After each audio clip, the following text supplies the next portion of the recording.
Բարձյալի ծածկոցի դակ բնագողը ամենակարողի շուքի դակ է հանգչում, ինչպես Սամոս 91 կսե։ Բարձյալի ծածկոցի դակ բնագողը ամենակարողի շուքի դակ է հանգչում, ես կասեմ Տիրոջը իմ ապավեն և իմ ամրոց, իմ Աստված, որին ուսացած եմ, Բարձյալի ծածկոցի դակ բնագողը ամենակարողի շուքի դակ է հանգչում, ես կասեմ Տիրոջը իմ ապավեն և իմ ամրոց, իմ Աստված, որին ուսացած եմ, նա փրկեց ինձ մահից, ոսոխի որոքայթից, ինչ արման չի մոտենա, նրա թևերի տակ ապահովել և վստահ, ինչ արման չի մոտենա, նա փրկեց ինձ մահից, ոսոխի որոքայթից, ինչ արման չի մոտենա, նրա թևերի տակ ապահովել և վստահ, ինչ արման չի մոտենա, երբ կանչես դու նրան, կստանաս պատասխան, Հայր Աստված քեզ հետ է հավիտյան, օրհնել է քո տունը, փրկել է քո որդքած, Բարձյալն է ապավեն քեզ համար, հավատքով երգենք, երբ կանչես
Ահա տեսեք քարն Աստծո խաչին վրա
Այնքան շնորհակալ ենք երկնավոր Սուրբ Հայր,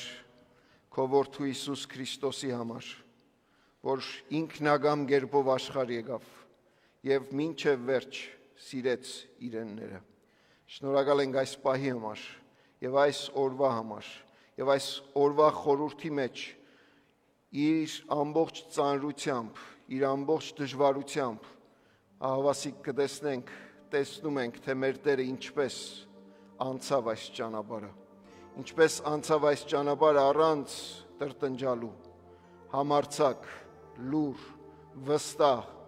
ամեն բան տիրապետելով եւ ամեն բանի վրա իշխելով։ Փառք քեզ Տեր Հիսուս, փառք քեզ Տեր Հիսուս։ Ամեն։ Հրավիրում եմ, որ նստենք եւ նստած շարունակենք պաշտամունքը։ Ղուկաս ավետարանիչը այս օրը այսպես է նկարագրում։ Ղուկաս ավետարան 22-րդ գլուխ 7-րդ համար։ Բաղարջակերած օրը եկավ, երբ պետք էր զատիկը մորթել։ Հիսուս Պետրոսը եւ Հովանեսը ղրգեց ու ասավ. «Գացեք, պատրաստեցեք, մեզի զատիկը որպեսզի ուտենք»։ Անոնքալ ըսին. «Ուր կուզես, որ պատրաստենք»։ Ըսավ անոնց. «Երբ քաղաքը մտնեք, ձեզի մարդ մը պիտի պատահի, որ ուսին վրա ջուրի սափոր մը ունի։ Անոր ետևեն գացեք, այն տունը, որ ինքը կմտնե։ Այն տանտիրոջը ըսեք, վարդապետը կսե. ուր է օթևանը, ուր աշակերտներուս հետ մեկտեղ զատիկը կարենամ ուտել։ Անալ ձեզի պիտի հարդարված մեծ վերնատուն մը ցուցնե, հոն պատրաստեցեք։ Գացին, գտան, ինչպես որ իրենց ըսավ, եւ զատիկը պատրաստեցին»։ Ավետարանը, Աստծո խոսքը, ամեն բան այնպես է դնում ու դասավորում, որ տեսնում ենք ինչպես է Տերը հսկում, վերահսկում, կազմակերպում մի բան, որ մարդկային ոչ մեկ կամքի, գիտակցության, հասկացողության մեջ ինքնագամ դեպի մահվան գնալը կարելի չէ պատկերացնել։ Աստված իր որդու միջոցով ցույց է տալիս սիրո բարձրագույն, գերագույն աստիճանը եւ այդ սիրո մեջ գործնական Տեր Հիսուս Քրիստոսի կյանքը, խոսքը, դրսևորումը, վարվեցողությունը եւ նայեցեք այս ավետարանի մեջ Տերը ինքն է կարգադրում, Տերը ինքն է առաջնորդում, Տերը ինքն է կազմակերպում ամեն բան։ Ինչ կլիներ, եթե Աստված չառաջնորդեր ու չկազմակերպեր։ Ոչ միայն այդ օր, այլ նաև մեր ամբողջ կյանքն ու ընթացքը։ Մի բախ պատկերացրեք, փառք իր սուրբ անվանը։ Եկեք մեր գլուխները խոնարհենք եւ այս պահին ամեն մեկս մեր լուր աղոթքը բարձրացնենք առ Աստված։ Այս պահի խորհուրդը մեր մտքում ունենալով, կարևորությունն ու նշանակությունը մեր մտքում ունենալով։ Որքան մեծ ես դու երկնավոր Սուրբ Հայր, որքան մեծ է այսօրվա խորհուրդը մեզանից յուրաքանչյուրի համար։ Մինչ քո առջև խոնարհվել ենք, մեր տարբեր փորձառություններից մեկտեղվելով, հավաքվելով այս տան մեջ, այս պատերից ներս, որպես քո ժողովուրդ, քեզ հուսացած, քեզ հավատացած ժողովուրդ։ Այսօրվա խորհուրդը դարձյալ մեզ հիշեցրու։ Այսօրվա խորհրդի մեջ դարձյալ մեզ առաջնորդիր, մեր առջևից գնա եւ մեր փորձառությունը հավատքի կյանքի մեջ եւ մեր լսածը, սովորածը մինչեւ այս պահը օգնիր, որ այսօր քո ներկայության մեջ մեկ անգամ եւս վերանայենք, մեկ անգամ եւս մտածենք ու խորենք եւ այս խորհրդի մեջ նաեւ կարողանանք հասկանալ ինչպես, ինչ սիրով կարողացար հոժարաբար, լուր այս ճանապարհը քայլել, խաչի ճանապարհը քայլել։ Շնորհակալ եմ Տեր Աստված այս պահի համար, որ արժանի դարձրեցիր կյանքի մեջ մնալով կարևորելու եւ միաբանվելու։ Իմ աղոթք խնդրանքս է, որ այստեղ եղողներս կարողանանք միաբանվել նաեւ քո խոսքից շուրջ, քո հոգու շուրջ եւ քո հոգուտ միջոցով նաեւ լսել այսօրվա պատգամը եւ այդ պատգամից քաղել կյանքի, կենթանի կյանքի ընթացք, ուղղություն, հորդորներ, քաջալերանք, խոստում եւ եւ մեր կյանքի ընթացքը վերանայել միմիայն քեզ հետ։ Քո առջև են գալիս մեր անցած օրերով ու ժամերով եւ այս ավակ շաբաթվա մեջ մինչեւ այսօր քայլեցինք ու ապրեցինք եւ դա քո շնորհիվ է։ Բայց հատկապես այսօր շնորհք արա, որ այս սեղանի շուրջ նաեւ մենք հոգեվորաբես փորձառաբար համախմբվենք եւ լսենք այն խոսքերը, որ խոսեցիր աշակերտներիդ, լսենք այն հորդորները, որ տվեցիր վերջի պահին եւ որպես եկեղեցի ինչ հանձնարարական տվեցիր, թե ինչպես ենք կանչված ապրելու, քայլելու եւ գործելու։ Եկեղեցին քո մարմինն է, Տեր Աստված, բայց միշտ չէ, որ մենք հավատարիմ ու հնազանդ ենք քեզ։ Քո խոսքի համաձայն ենք քայլում եւ ապրում։ Ողորմիր մեզ, Տեր։ Գալիս ենք քո ոտքերի առջև թողություն ու ողորմություն խնդրելու, ներողություն հայցելու, որովհետև մարդկային մարմնի մեջ միշտ չի, որ կատարյալ գերբով ենք քայլում եւ մինչեւ վերջ հավատարիմ քեզ ընթանում։ Մեր հավատքը զորացրու, Տեր Աստված, եւ մեր նվիրումը նորոգիր այսօր, որովհետեւ կարողանանք այսօր լցված ու լիացած քո խոսքիդ վրա հենված ել ավելի նվիրումով ու հավատարմությամբ ապրել քո առջև։ Գալիս ենք, Տեր Աստված, այր մարդկային մարմիններով եւ տգարություններով եւ խնդրում քո զորությունդ, քո ներգայությունդ, քո առաջնորդությունդ, որովհետեւ առանց քեզ ոչինչ չենք կարող անել։ Մեր լուր աղոթների մեջ այս բանին խնդրում եմ նաեւ հիշես այն գարիքները, որ քո առջև ենք բերում։ Առաջնահերթ խնդրում եմ մեզ աղոթել սովորեցնես, որ կարողանանք մեր հոգևոր պետքերը քո առջև բերել։ Բերել մեր գարիքները եւ մեր հավատքի կյանքը, բերել նաեւ մեր սիրելիներին քո առջև եւ խնդրել անուն առ անուն, մեկ առ մեկ իրենց կյանքի, հավատքի փորձառության, ապաշխարության, դեպի քեզ դարձի գալու ընթացքի համար։ Շնորհք արա, Տեր, շնորհք արա, որ կարողանանք կանգնել եւ ասել ես եւ իմ տունս Տերը պիտի պաշտենք։ Շնորհք արա, Տեր, որ փրկության շնորհը հասանելի լինի նաեւ մեր ընտանիքի անդամներին, մեր սիրելիներին։ Աղոթում եմ նաեւ, Տեր, որ մեր հոգևոր հարթակից նաեւ մեր առօրյա ֆիզիկական գարիքների մեջ դարձյալ մեզ հիշես եւ օգնես ու հասնես, որովհետեւ խաչի վրա կատարած քո փրկagorցությունը ամբողջական ու կատարյալ էր եւ խոստումդ մնայուն է, որ երկար կյանք ունենանք եւ ավելիով ունենանք։ Դուր որ այդ կյանքի լիությունը, ուրախությունը, առողջությունը, առաջնորդությունը կարողանանք վայելել քեզ հետ եւ վայելենք քո օրհնությունները, Տեր Աստված։ Եվ ինչ կարիքներ որ կան մեր ընտանիքներից ներս, աղաչում եմ, որ լսես եւ քո բարի պատասխանը տաս։ Լսես եւ քո որդու Տեր Հիսուս Քրիստոսի միջոցով դարձյալ քո շնորհը դու ողորմությունդ ցույց տաս մեզ ու մեր աղոթքները լսես եւ դու փառավորվես Տեր Հիսուս Քրիստոսի անունով։ Ամեն։ Մինչ Աստծո ներկայության մեջ ենք եւ փորձում ենք Տերը բաշխել այսօրվա խորհրդին ընթառաջ գնալով, նաեւ պիտի խնդրեմ, որ այս պահին մեր սիրո նվերները հավաքենք։ Տերունական օրվա մեջ, անկախ նրանից կիրակի է թե ոչ, երբ որ եկեղեցին միաբանվում ու մեկտեղվում է,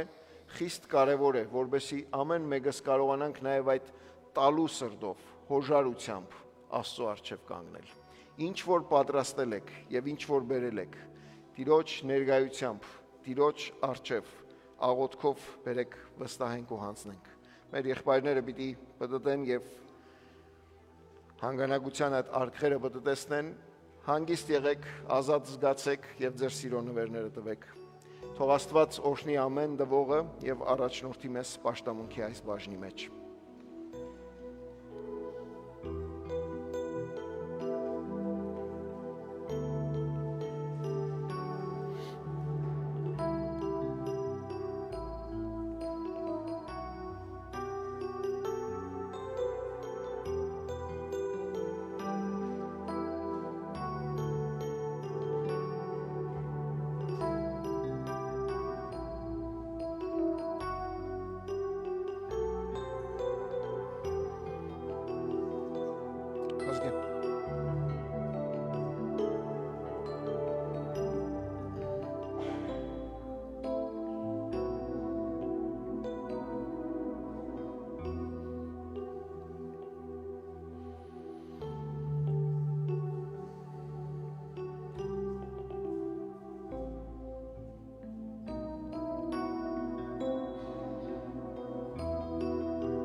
Աղոթենք սիրելներ։ Փառք ես Տեր, որ մեր բոլոր վիճակների մեջ կարող ենք քո առջև գալ եւ մեր գոհությունն ու երախտագիտությունը հայտնել նաեւ քո տվածից քեզ բաժին հանելով։ Օրհնիր մեր անձերը, օրհնիր այս հանգանակված գումարը եւ ամեն բան ծառայեցրու քո անվանը դու փառքիդ համար։ Տեր Հիսուս Քրիստոսի անունով։ Ամեն։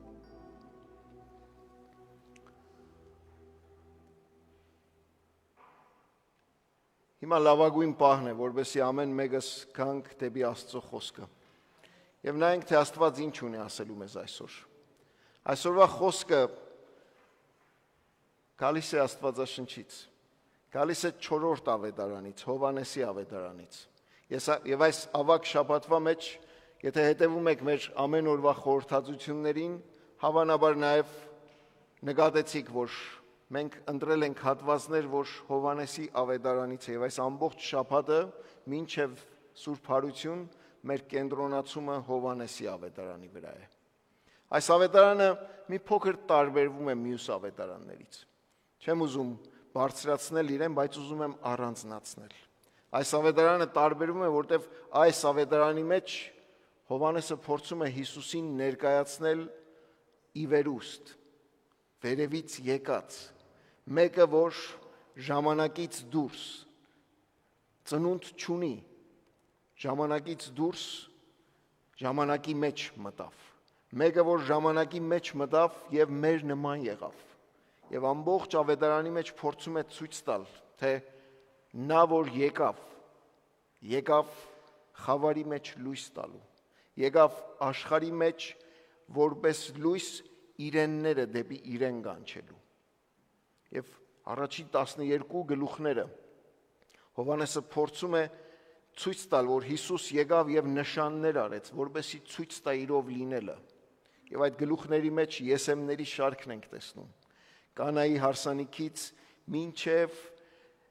աշակերտների հետ այդ ճամփորդությունն ու ընթացքն ենք տեսնում, թե Հիսուս ինչպես փորձեց ամեն քայլափոխին ցույց տալ իր ինքնությունն ու ով լինելը։ Եվ գալիս հասնում ենք 11-րդ գլուխ, մարդկանց համար անհասկանալի ձևով հարության տեսարան, Ղազարոսի հարությանն ենք տեսնում։ Եվ այս ամբողը հիացած, զարմացած, ուրախացած, ոմանք հավատում են ով է Քրիստոսը, ոմանք ընդվզում եւ որոշում սպանել նրան։ 13-րդ գլուխը կարծես այս ավետարանի հաջորդ բաժինը լինի եւ սկիզբը լինի։ Նոր էջ է բացում Հովհաննեսը եւ ցույց տալիս, որ այդ նշանների Տերը ինքը արարիչ Տերն ու Փրկիչը իր ճանապարհն է սկսում, փառքի ճանապարհը, դեպի խաչ։ Դարձյալ մեր մտքի համար անհասկանալի է, ինչպես դեպի խաչ տանող ճանապարհը կարող է փառքի ճանապարհ լինել։ Եվ նայեցեք 13-րդ գլուխը ինչպես է սկսում։ Հովհաննեսի ավետարան 13-րդ գլուխ առաջին 20 համարները պիտի կարդամ։ Եկեք ուշադրությամբ լսենք, բավական երկար է հատվածը եւ կենտրոնանանք այսօրվա խորհրդի վրա։ Հիսուսը զատկի տոնից առաջ, իմանալով, որ հասել է իր ժամը, այս աշխարհից հոր մոտ փոխադրվելու, մինչև վերջ ցույց տվեց իր սերը նրանց հանդեպ, ովքեր այս աշխարհում են։ Եվ ընթրիքին Սատանան արդեն Սիմոնի որդի Հուդա Իսկարիովտացու սրտի մեջ դրել էր, որ Հիսուսին մատնի։ Հիսուսը գիտեր, որ Հայրն ամեն ինչ իր ձեռքն էր հանձնել եւ որ ինքն էլ Աստծուց էր ելել եւ Աստծո մոտ էր գնում։ Նա ընթրիքի սեղանից վեր կացավ, զգեստը հանեց ու մի սրբիչ վերցնելով մեջքին կապեց, ապա կոնքի մեջ ջուր լցրեց ու սկսեց աշակերտների ոտքերը լվանալ եւ մեջքին կապած սրբիչով սրբել։ Երբ Սիմոն Պետրոսին հասավ, նա ասաց Հիսուսին. «Տեր, դու ես իմ ոտքերը լվանում»։ Հիսուսը պատասխանեց նրան ու ասաց. «Այն, ինչ ես անում եմ, դու հիմա չես հասկանա, բայց այն հետո կհասկանաս»։ Պետրոսը նրան ասաց. «Դու իմ ոտքերը երբեք չես լվանա»։ Հիսուսը նրան պատասխանեց. Եթե քեզ չլվանամ, ինձ հետ բաժին չես ունենա։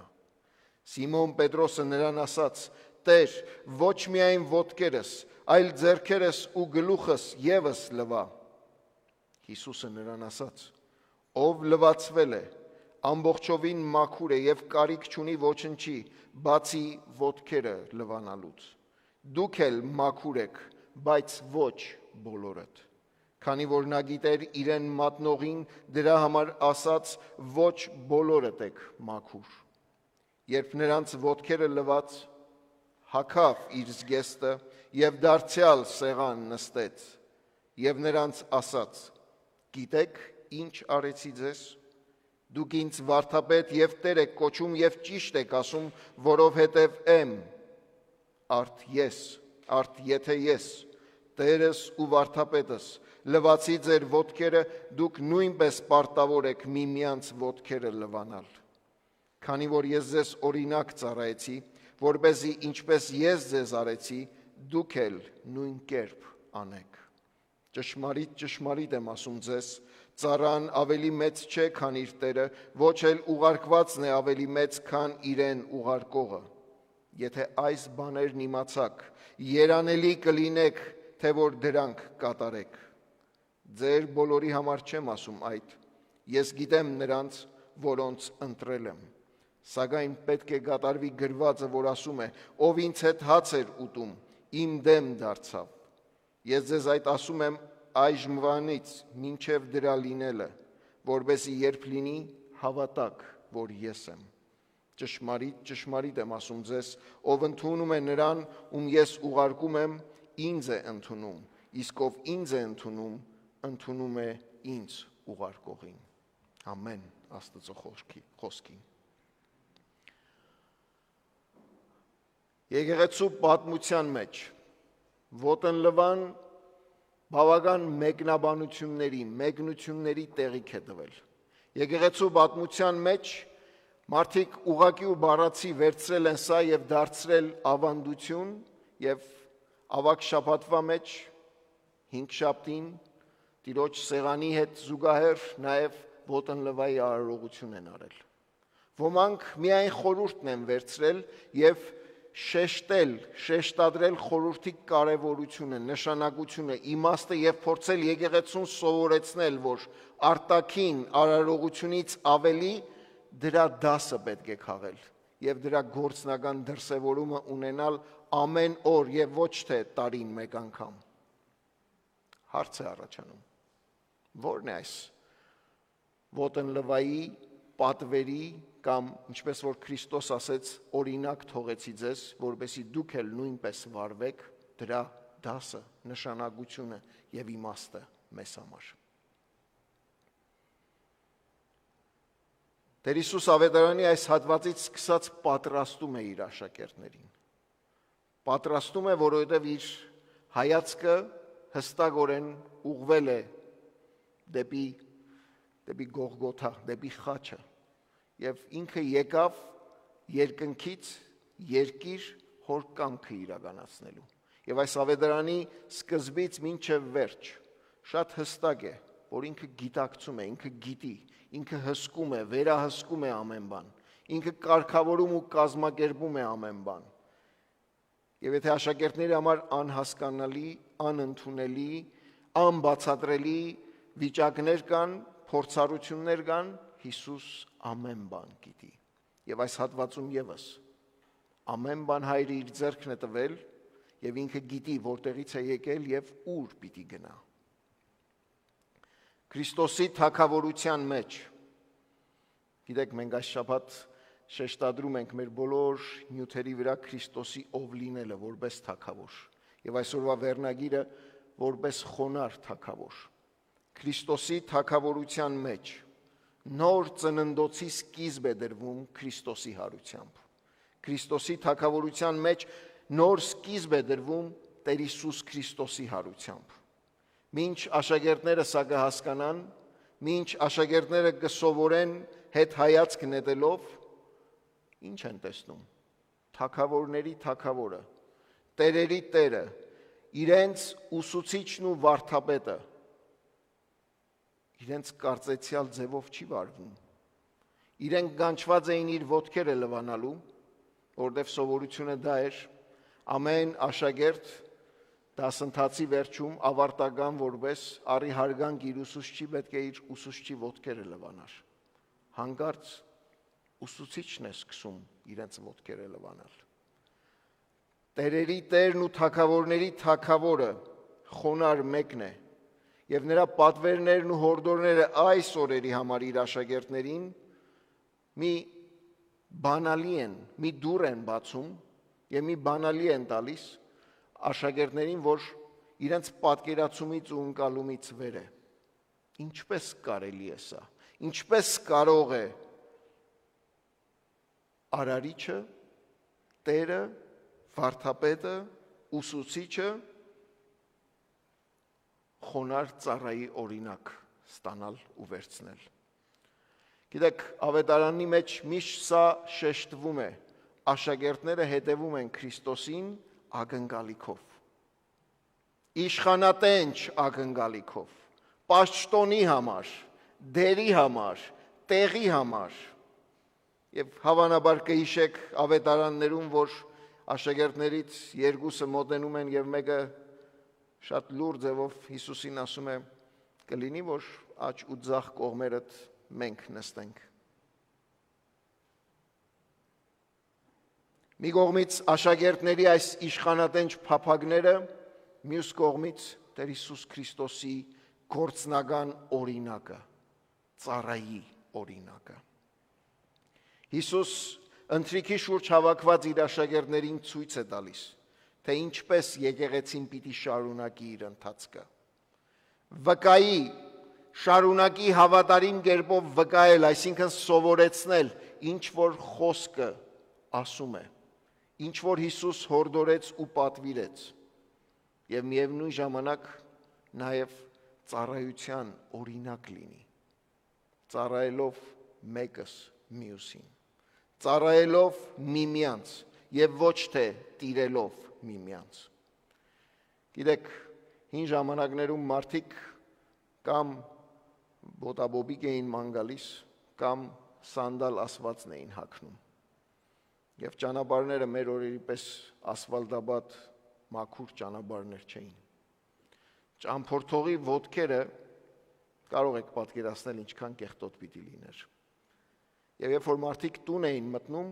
սովորությունն այդ էր, որ առաջին բանը, որ տանուտերը պիտի աներ, հյուր եկածի համար ջուր ապահովեր, ինքը չէր լվանում, ծառաներն էին լվանում, եւ դա միայն մաքրության համար չէր, արևից, շոքից, հոգնությունից ոտքերը լվանալը նաեւ հանգստություն ու հարմարավետություն էր եւ պատիվ էր հյուր եկողին, եւ որից հետո նաեւ կարող էր նստել սեղանի շուրջ։ Այն օրվա սեղանները մեր իմացած սեղանները չէին։ Այն օրվա սեղանները գետնին էին փռված, սփռված։ Եվ մարդիկ ոչ թե նստում, այլ թիկնում էին, կիսով չափ պարկում էին, եւ միայն մի ձեռքով էին կարողանում սեղանից օգտվել։ Եվ ուրեմն կարող եք պատկերացնել, որ այդ ոտքերը սեղանի ամբողջ երկայնքով էր լինում։ Եվ այս ամբողջ պատկերի մեջ Հիսուս ընթրիքի ժամանակ վեր է կենում եւ իր աշակերտների ոտքերն է լվանում։ Զարմանալի է, չէ՞, ոչ թե ընթրիքից առաջ, այլ ընթրիքի ժամանակ։ Սա ցույց է տալիս, որ այդ սովորությունների համաձայն չի, որ ինչ որ անում է Հիսուս։ Անում է մի բան, որի մեջ ու որի միջոցով ուղղակի փշրում է աշակերտների սպասումները, ակնկալիքները, պատկերացումները, իրենց գաղտնի փափագները, երազները։ Բացի տան օրինակից նաև քահանաներն էին իրենց ոտքերը լվանում արարողություններից առաջ, երբ որ պետք է տաճար Աստծո առջև գային եւ որոշ արարողություններ բերեին։ Քրիստոսի գադարածի մեջ, որպես նոր թագավորության սկիզբ, մենք կարող ենք մի քանի բաներ տեսնել, որ հին գդակարանը ուղիղ ձևով շեշտում ու սովորեցնում է։ Քրիստոսի կատարած օրինակի մեջ կարող ենք տեսնել, որ մեր Տերը անուղղակի ձևով կոչ է անում իրեն հետևորդներին, որ այն ճանապարհը, որի միջով անցնում ենք, պաշտոնի, ինքնահաստատման, կամքը թելադրելու ճանապարհ չէ, այլ հոր կամքը կատարելու ճանապարհ է։ Եվ այդ ճանապարհի մեջ եւ այդ ճանապարհի միջոցով նայեցեք Եսային ինչ կոչ է անում։ Եսայի մարգարեության առաջին գլուխ 16 համար. լվացվեցեք, մաքրվեք, հեռացրեք ձեր չար արարքներն իմ աչքերի առջևից, դադարեք չարիք գործելուց։ Կամ Երեմյան 4 գլխի 4 համարում ասում է. ով Հուդայի մարդիկ եւ Երուսաղեմի բնակիչներ, թլպատվեք Տիրոջ համար եւ հեռացրեք ձեր սրտի թլիփը, որ չլինի թե իմ զայրույթը կրակի պես դուրս գա եւ այրի ձեր չար գործերի համար եւ հանգցնող չլինի։ Ոտնլվայի օրինակով մեր Տերը ցույց է տալիս, որ Տիրոջը հետևելը հոգևոր պատրաստություն է ուզում։ Եվ այդ հոգևոր պատրաստությունը գալիս է մաքրությունից, ներսի մաքրությունից։ Եվ այդ մաքրությունը պետք է Աստծո կողմից լինի եւ Աստծո առաջնորդությամբ լինի։ Եվ այդ մաքրության մեջ ու այդ մաքրության միջոցով մենք կարող ենք իսկապես հիշել, որ մարդ արարածիս այս աշխարհի վրա գալու նպատակը ինչ էր։ Ծննդոց գրքում, եւ որ Աստված մարդուն ստեղծեց, կոչ արեց իրեն ծառայելու։ Շատ հաճախ մենք սխալ ենք հասկանում իշխելը, տիրելը, պահապան լինելը։ Ծննդոց գրքում կարդում ենք, որ Աստված մարդուն դրեց պարտեզում, որպեսզի ծառա լինի, եւ այդ ծառայությանը որպես հոմանիշ բառեր գործածեց տիրելը, մշակելը, հոգ տանելը, պահպանելը։ Տեր Հիսուս եկավ այս աշխարհ որպես ծառա, ծառայի կերպարանք առավ, ասում է Փիլիպպեցիս նամակը։ Մարգոսի ավետարանում մեր Տերն ասում է. ես եկա ոչ թե ծառայություն ընդունելու, այլ ծառայելու եւ շատերի համար իմ կյանքս որպես փրկագին տալու։ Հիսուս այս արարքով ինչ որ արեց հանդեպ իր աշակերտները, փորձում էր աշակերտների սրտերը մաքրել, արտաքին այս լվացումը ուղղակի պատրաստություն էր, որպեսզի աշակերտները պատրաստ լինեն եւ իրենց սիրտը մաքրվի հպարտությունից, իշխանատենչ փափագներից եւ եթե շարունակենք պիտի տեսնենք մատնությունից, ուրացումից, թերահավատությունից։ Եթե կարդաք Հովհաննեսի ավետարանի այս 13-րդ գլխից հաջորդ համար պիտի տեսնեք, որ դեռ տագավին աշակերտների մեջ եղան մատնողներ, ուրացողներ, թերահավատներ եւ Հիսուս ամեն անգամ փորձեց հաստատել ու վերահաստատել իրենց ընթացքի մեջ, ծառայելու ավետարանին, ծառայելու խոսքին հավատարմորեն։ Ծառայության հոգին մեզ հավասար է դարձնում։ Ծննդոցի պատկերը հիշեք եւ մարդ արարածի ընթացքը որպես ծառա։ Ծառայության հոգին մեզ բոլորիս հավասար է դարձնում եւ ոտնլվան հիշեցում է, որ Քրիստոսի թագավորության մեջ մենք կանչված ենք ծառայելու, մենք կանչված ենք ապրելու այնպես, ինչպես օրինակ Աստված երբ որ առանձնացրեց Ահարոնին եւ իր որդիներին, նայեցեք խոսքը ինչ է ասում։ Ղևտացիների ուղված գրքի մեջ 8-րդ գլուխ 22 համարում կարդում ենք. մոտ բերեց մյուս խոյը, այսինքն ձեռք նվիրագործելու խոյը։ Ահարոնն ու նրա որդիները իրենց ձեռքերը դրեցին այդ խոյի գլխին եւ մորթվեց այն։ Մովսեսն առավ դրա արյունից եւ քսեց Ահարոնի ականջի բլթակին, նրա աջ ձեռքի բթամատին եւ նրա աջ ոտքի բթամատին եւ մոտեցրեց Ահարոնի որդիներին։ Մովսեսն այդ արյունից քսեց նրանց աջ ականջների բլթակներին, նրանց աջ ձեռքերի բթամատերին եւ նրանց աջ ոտքերի բթամատերին։ Իսկ մնացած արյունը շուրջանակի շաղ տվեց զոհասեղանի վրա։ Գիտեք ինչու արյունը քսվեց նրանց ականջին, որպեսզի Աստծուն ավելի լավ լսեն։ Գիտեք ինչու նրանց աջ ձեռքի մատին քսվեց, որպեսզի նրանց բոլոր տրված շնորհներն ու տաղանդները կարողանան Աստծո գործի համար ծառայեցնեն։ Իսկ ոտի մատնին քսվեց, որպեսզի իրեն կարողանան արդարության ճանապարհների մեջ քայլեն ու մնան։ Ոտնլվայի օրինակով Հիսուս սովորեցնում է, որ այս գործնական օրինակը նաև իր նշանակությունն ու իմաստը ունի։ Մյուս ավետարաններում ոտնլվայի պատմությունը կամ գործնական օրինակը չունենք, բայց դասը ունենք։ Նայեցեք Մատթեոս ավետարան 23-րդ գլուխ 11 համարում մեր Տերը ինչ է ասում։ Եվ ձեզանից ամենամեծը թող ձեր ծառան, սպասավորը լինի։ Ընկած, մեղավոր աշխարհում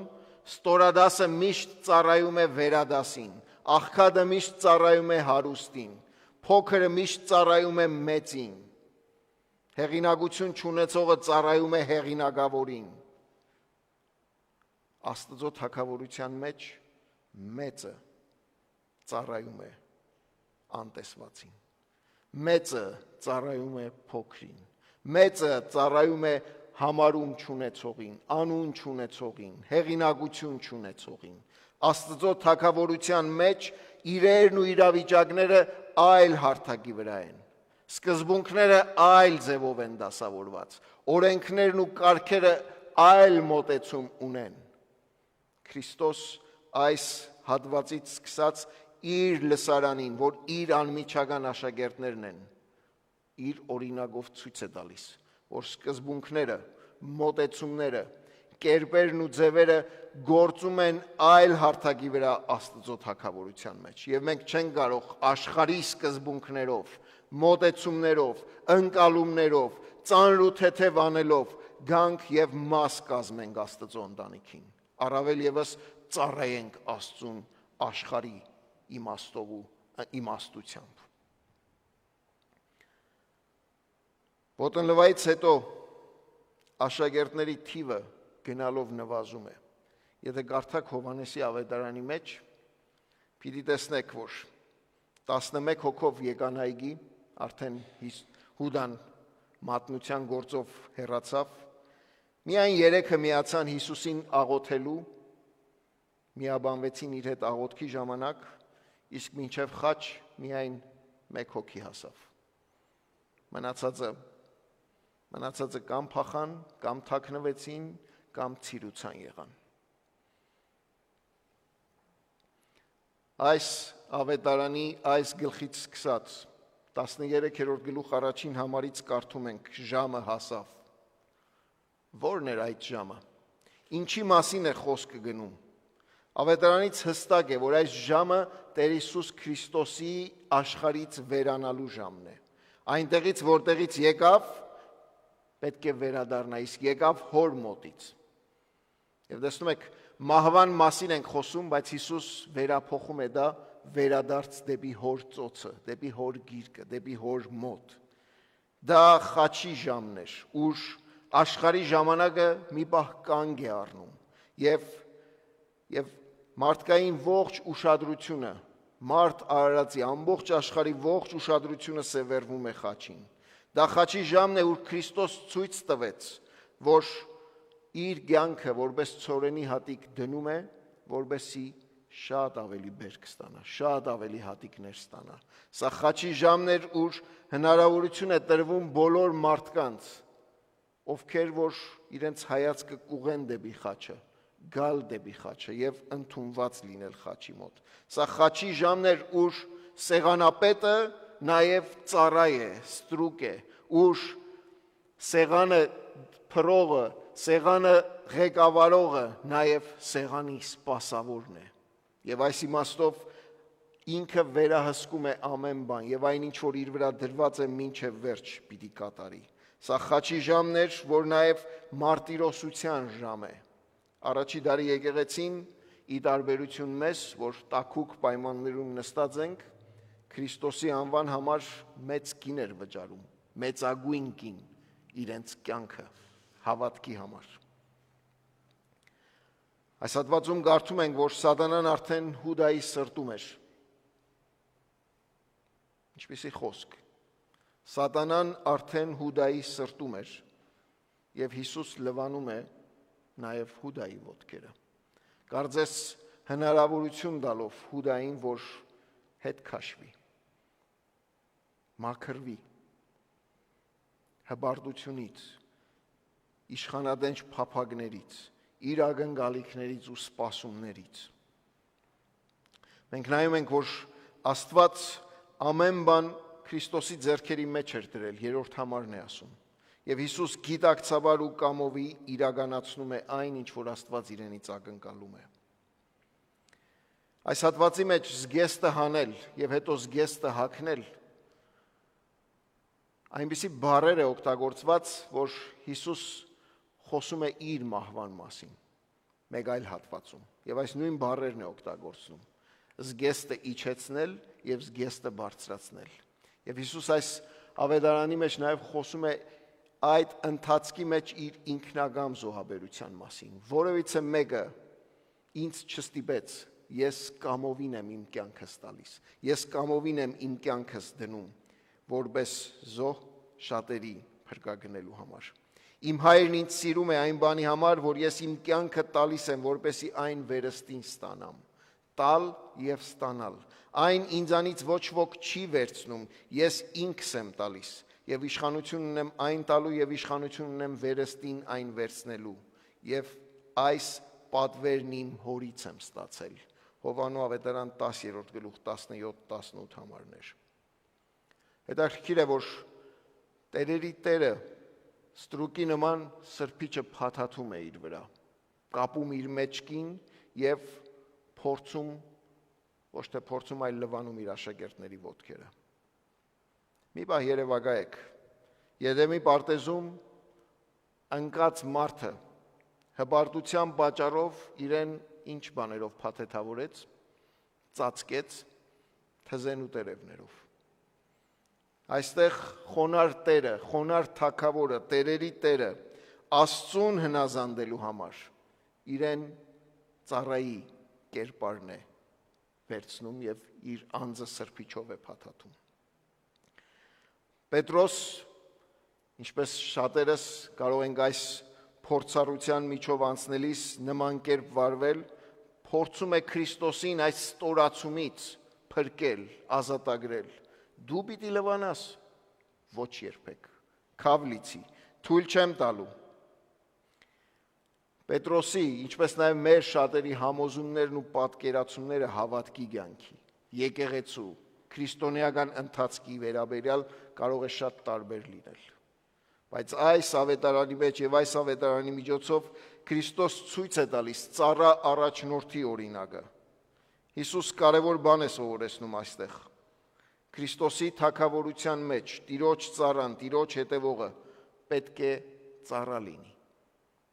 Ծառայի ինչին, ծառայի ում, ծառայի ինչ նպատակով։ Քրիստոսի թագավորության մեջ որևիցե մեկը չի կարող մտնել առանց Քրիստոսի ծառայության։ Միայն նրա ինքնազոհ ծառայության միջոցով է, որ մենք կարող ենք մաքրվել եւ ոտնլվան ճիշտ սա է ցույց տալիս։ Հիսուս ինքը ասեց. լվացվածին ավելին պետք չէ, քան ոտքերը լվանալ։ Շարունակաբար նորոգելու մեր նվիրումը, հավատարմությունը եւ ընթացքը Աստծո հետ։ Ոտնլվան նաև մեզ կապում է, ոտնլվայի այս հատվածը եւ պատմությունը մեզ կապում է Քրիստոսի խաչի հետ, որտեղ մինչ ոտքերն էր լվանում առաքյալների, Հիսուս ցույց է տալիս, թե ինչ ինքնազոհ մահով պիտի մեռնի։ Մենք այսօր քիչ հետո Տիրոջ սեղանին մոտենալուց հետո պետք է նաև ոտնլվայի արարողություն անենք։ Ինչպես որ տերունական ընթրիքի ժամանակ ժողովրդին կոչ ենք անում ասելով. եթե Տեր Հիսուս Քրիստոսին անձնապես Տեր ու Փրկիչ չես ճանաչել, այս սեղանը ոչ մի նշանակություն չունի։ Այս սեղանը նույնիսկ դատաբարտություն կարող է լինել, որ չհասկանալով, արժեքը, գինը չգիտակցելով մոտեցար։ Ոտնլվայի պարագայում տարին մեկ անգամ ոտքերը լվանալով եկեղեցին իր հավատարմությունը չի կարող նորոգել։ Ոտնլվայի արարողությունը իր ուրույն դասը ունի, որ եկեղեցին ամեն օր պիտի կիրառի։ Մեկ հատ նայեցեք ձեր շուրջը եղողներին։ Խնդրում եմ, աջ ու ձախ նայեցեք։ Հիմա հարազատներով եք նստած։ Բայց մի պահ պատկերացրեք։ Եկեղեցին եկեղեցի է, երբ որ նայես աջ եւ նայես ձախ եւ նույնիսկ չճանաչելով, բայց պատրաստ լինես ծառայելու, օգնելու, բարձրացնելու, հասնելու։ Դու խոնարհվես, որ դիմացինդ բարձրանա։ Դու խոնարհվես, որ դիմացինին կարողանաս հոգևոր հավատքի կյանքի մեջ բարձրացնել եւ օգնել, որ ինքը բարձրանա։ Եթե այսօր Ոտենլվայի այս հատվածի մեջ մի կարևոր դաս կա, որ ամեն մեկս կանչված ենք մեզ հետ տանելու, դա էլ հետևյալն է։ Տեր Հիսուս իր աշակերտների ոտքերը լվանալով ցույց տվեց, որ միմիայն իր ինքնազոհ մահով մենք բոլորս կարժանանանք իր թագավորությանը։ Եթե ես չլվանամ, ինձ հետ բաժին չունեք։ Առանց նրա փրկություն չկա։ Առանց նրա հետ անմիջական հաղորդակցության, մտերմության, ընթացքի մենք որևիցե բան չենք կարող անել։ Դրա համար քրիստոնեությունը Աստծո հետ անմիջական հարաբերություն է։ Քրիստոնեությունը կրոն չէ, տոնից տոն, առիթից առիթ, միջոցառումից միջոցառում։ Քրիստոնեությունը կենթանի, հարուցյալ Քրիստոսի հետ ամեն օրվա փորձառություն է։ Եթե այս համոզումն ու հավատքը չունես, ուրեմն պետք է վերանայես, թե ինչ Քրիստոսի ես հավատում, ինչ քրիստոնեության ես հետևում, ինչ ավետարանի ես վստահել։ Թիվ 2. Տեր Հիսուս այս օրինակը թողելով պատվիրեց նաև, որպեսզի այդ նույն օրինակով աշակերտները վարվեն ու վերաբերվեն իրար հետ։ Մենք այսօր կարող ենք իրար ոտք լվանալ եւ պիտի անենք, բայց ավելին մեր սիրտը, մեր կեցվածքը իրար հանդեպ, մեր ընթացքն ու մեր հարաբերությունը իրար հանդեպ ավելի կարևոր է։ Եվ Տեր Հիսուս փորձեց եւ արեց աշակերտների համար եւ թողեց պատվեր եկեղեցու համար, որ եկեղեցին բոլոր օրերի, բոլոր ժամանակների, բոլոր դարերի մեջ պահի սա ծառայել միմյանց խոնարհաբար, ծառայել միմյանց անկեղծորեն, ծառայել միմյանց եւ ցույց տալ, թե մենք ում ենք հավատացել եւ ում ենք վստահել։ Տիրոջ սեղանն է բացված այսօր եւ այդ սեղանի առջեւ մենք բոլորս հավասար ենք։ Տիրոջ սեղանն է բացված այսօր եւ իր խոսքի վրա հենված եւ իր խոսքին հնազանդելով մենք այսօր բոլորս պիտի մոտենանք այս սեղանին, որպեսզի ցույց տանք ով է նա եւ ով ենք մենք։ Այսօրվա հաղորդությունը, որ պիտի վերցնենք եւ ընդունենք միասին, մի փոքր տարբեր է լինելու։ Գիտեք, եկեղեցական ղարքի մեջ առհասարակ եկեղեցիները տարբեր սովորություններ ունեն։ Ավանդական եկեղեցիների մեջ դու ես մոտենում եւ քեզ տրվում է։ Մեր եկեղեցական սովորության մեջ շատ հաճախ մենք ենք մոտեցնում սեղանից, չէ՞, հացը եւ գավաթը որպեսի վերցնեք։ Եվ սա ինչ որ ձևով իմաստ ունի եւ նշանակություն ունի։ Ինչպես որ Քրիստոս աշխարհ եկավ եւ մարդացավ եւ մեր մեջ մտավ, հացը եւ գավաթը գալիս եւ մեր մեջը մտնում եւ բաժանվում է մեզ։ Եվ ամիսը մեկ անգամ ամեն կիրակի այսպես ենք անում։ Այսօր ուրիշ շեշտադրում պիտի դնենք։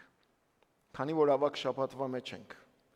եւ Տիրոջ սեղանի շուրջ համախմբվել ենք որպես իր աշակերտներ, այսօր կարևոր որոշում պիտի կայացնենք եւ այդ որոշման հիման վրա քայլ պիտի անենք։ Տիրոջ սեղանը դարձյալ բացված է, սեղանի Տերը ինքն է,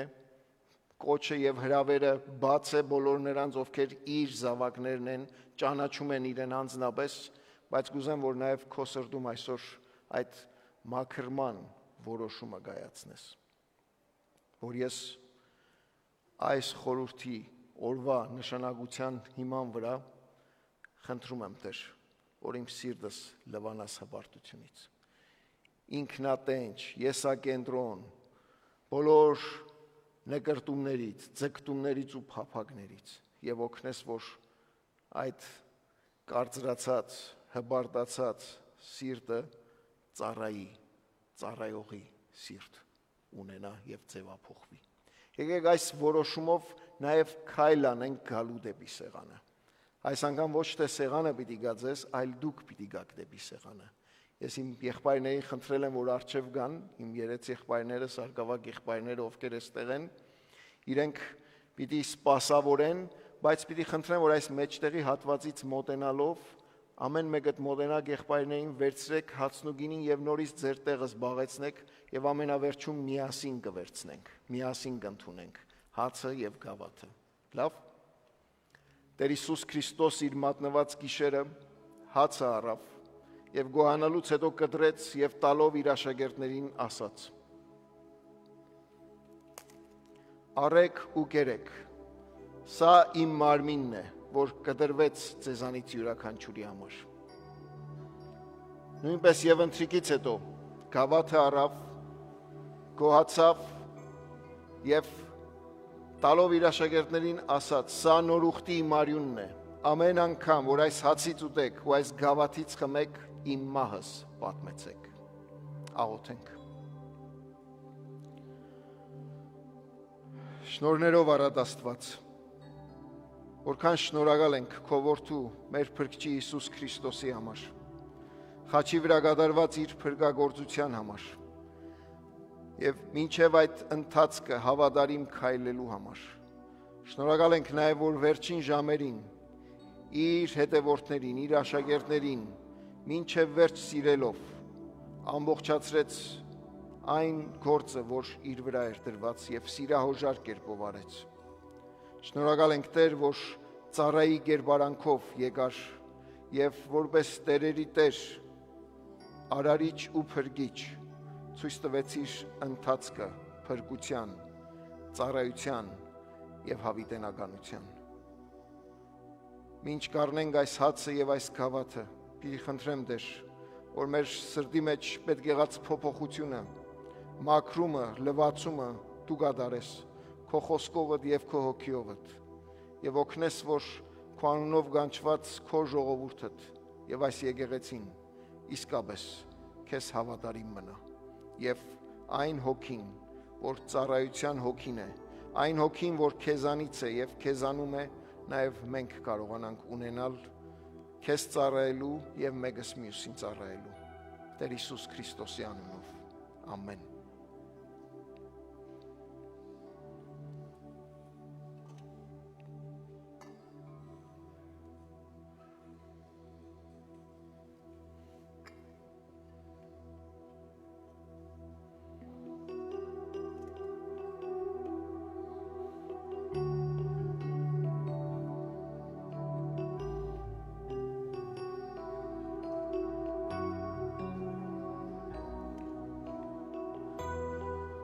Պիտի խնդրեմ, որ այս մեջտեղի հատվածով հանգիստ քայլերով գանք, մոտենանք, եղբայրները կառաջնորդեն, վերցրեք հացը, վերցրեք գավաթը, նորից զբաղեցրեք ձեր տեղը եւ բոլորս միասին կառնենք։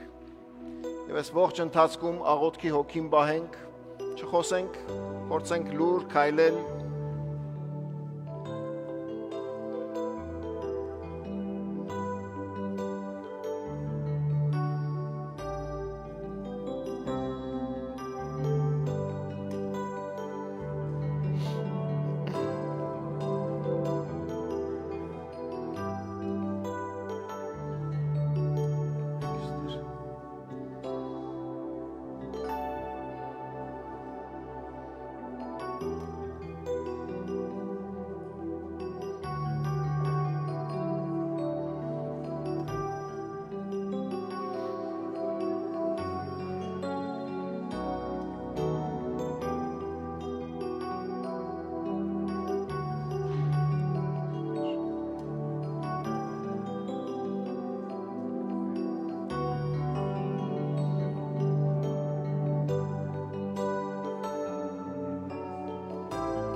քանի վայրկյաններ սպասենք, մինչև բոլորս միասին կարող ենք վերցնել։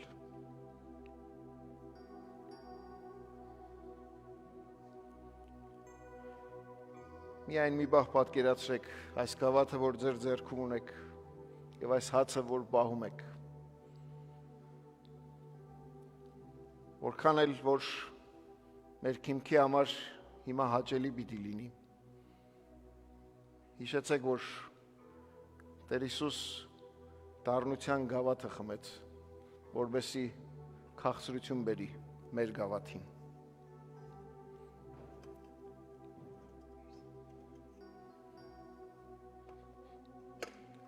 Տեր Հիսուս իր մարմինը կտրեց, որպեսզի մեր մարմինը չկտրվի, այլ կարողանանք մենք մեղքից կտրվել, մեղքից առանձնանալ և իր միջոցով փրկություն ունենալ։ Եկեք գոհանանք Աստծուց այս մեծ զոհության համար և գոհությամբ ու շնորհակալությամբ մեր անձերը բերենք Աստծո առաջ և այսօրվա խորհրդի և պատգամի նյութի համաձայն թույլ տանք, որ Աստված մեր սիրտը վերափոխի և այդ ծառայի հոգին դառնա մեր եկեղեցու դրոշակը, վկայությունը, կյանքն ու կենսաձևը, վարվեցողությունն ու ընթացքը, մտածելակերպը, վարվելակերպը մեկս մյուսի հետ և կարողանան մարդիկ տեսնել մեր մեջ ու մեր միջոցով Աստված ինչպես է առաջնորդում եկեղեցին, որ իր մարմինն է իր օրինակի համաձայն։ Որպես Տեր Հիսուս Քրիստոսի խոնար մեկ ծառա, իր պատվերին հնազանդելով և այս խորհրդի իմաստն ու նշանակությունը ձեզ փոխանցելով ասում եմ. առեք և կերեք, առեք և խմեք։ Սա մեր Փրկչի Տեր Հիսուս Քրիստոսի մարմինն ու արյունն է։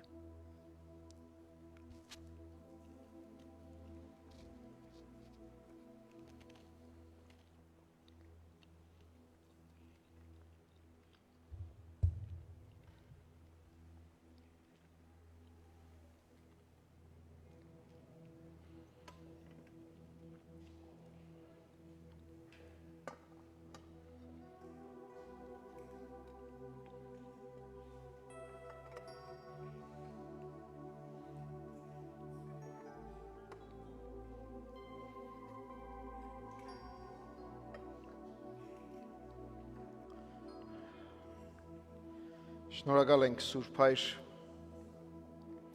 քո բոլոր զոհությունների համար, որ քո որդու Տեր Հիսուս Քրիստոսի միջոցով ցույց տվեցիր։ Շնորհակալ ենք Տեր այդ սիրո մեծ օրինակի համար և փառք ենք տալիս քեզ այս պահի համար, որ կարող ենք միասնաբար ունենալ։ Հիսուսի անունով, ամեն։